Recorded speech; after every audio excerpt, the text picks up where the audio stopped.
Numerical number 4.8।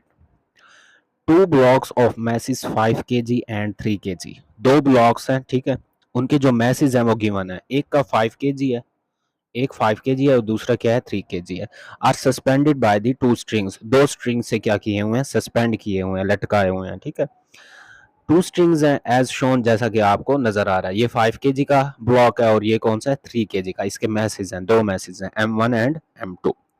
Find the tension in each string.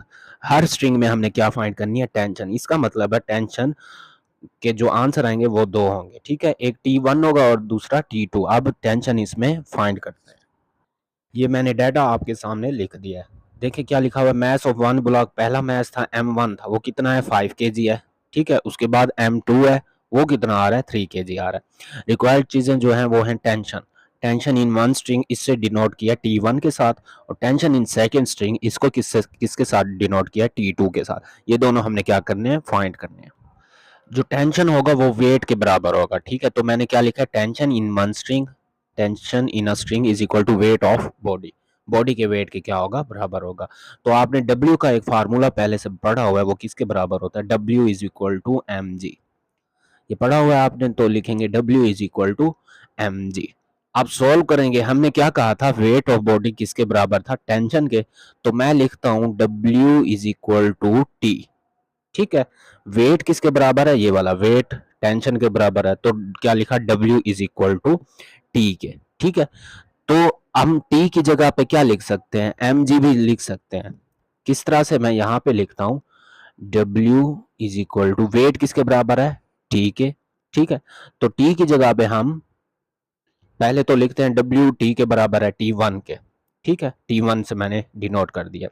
अब T की जगह पे हम mg भी लिख सकते हैं, या W की जगह पे क्या लिख सकते हैं, mg।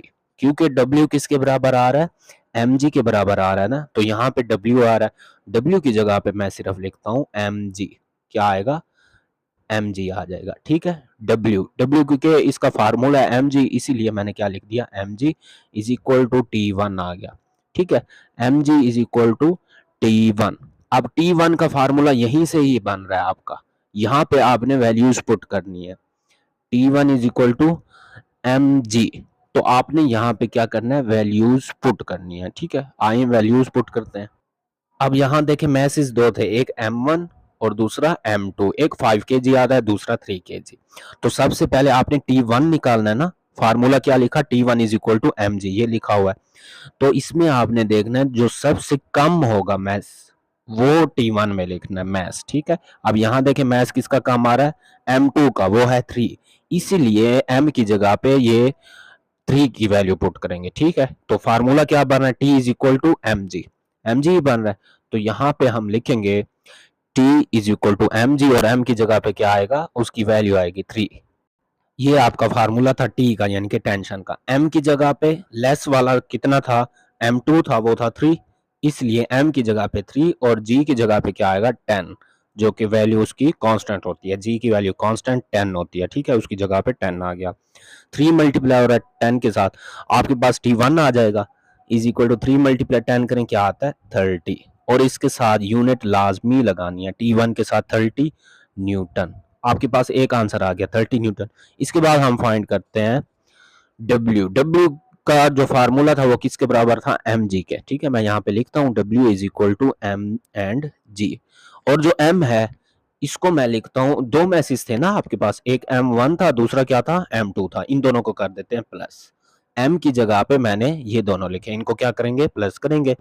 उसके साथ ही g क्या हो रहा है, मल्टीप्लाई हो रहा है m के साथ, ठीक है। m की जगह पे M1 plus M2 into g क्या हो रहा है, मल्टीप्लाई हो रहा है।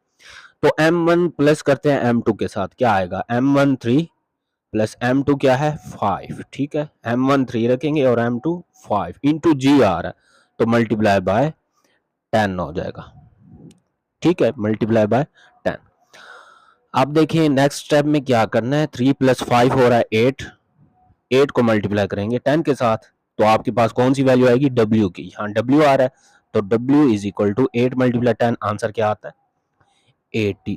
तो आपके पास W वेट की वैल्यू आ गई है, वो कितनी आई है 80 newton. As we know that, ये लिख के आपने क्या लिखना है आगे, आपने लिखना है टेंशन। यहाँ पे क्या लिखना है, टेंशन लिखना है, टेंशन किसके बराबर आ रहा था, वेट ऑफ बॉडी, ऐसे था ना, तो T बराबर है W के, इस तरह से भी लिख सकते हैं। We know that tension is equal to wait.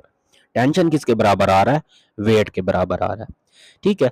अब T था, T1 तो फाइंड हो गया, ऊपर देखें यहाँ पे हमने फाइंड किया, T1 30 न्यूटन है। अब T2 फाइंड करना है, इस टेंशन की जगह पे मैं लिखता हूँ T2, क्या लिख दिया, T2 is equal to wait के बराबर होता है। वेट तो हमने फाइंड पहले से किया हुआ है, तो वेट कितना था, W कितना आ रहा था, 80 आ रहा था, वेट की जगह पे क्या लिख देंगे, 80 न्यूटन, क्या लिखेंगे, 80 न्यूटन। इसी तरह से ये T2 भी आपको फाइंड हो गया। T1 और T2 फाइंड करने थे। टेंशन इन वन स्ट्रिंग कितना बनना है, यानी कि T1 लिखेंगे वो कितना आ रहा है, 30 न्यूटन आ रहा है, जो पहले फाइंड किया है, ऊपर देखें T1 का आंसर क्या आया यहाँ पे, 30 न्यूटन। इसके बाद T2 था, T2 हमने फाइंड किया, अभी फाइंड किया, वेट के बराबर था, वो कितना आ रहा था, 80, तो T2 is equal to 80 Newton. ये आपके आंसर है। नेक्स्ट न्यूमेरिकल इंशाल्लाह कल करेंगे।